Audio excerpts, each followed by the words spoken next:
You ask Tiger to solve. This deals with linear equations with one unknown. The final result is x equals 2. Let's solve it step by step. Group all x terms on the left side of the equation.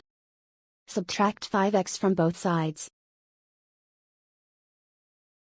Group like terms.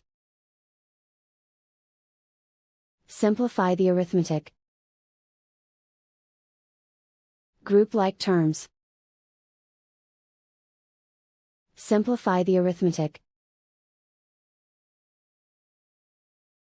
Group all constants on the right side of the equation.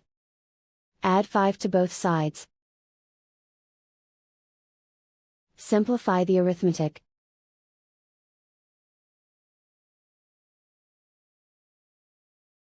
Isolate the x.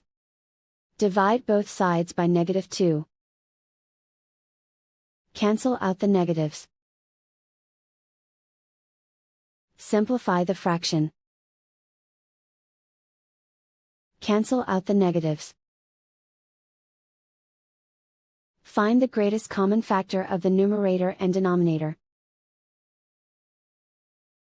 Factor out and cancel the greatest common factor. And so the final result is x equals 2.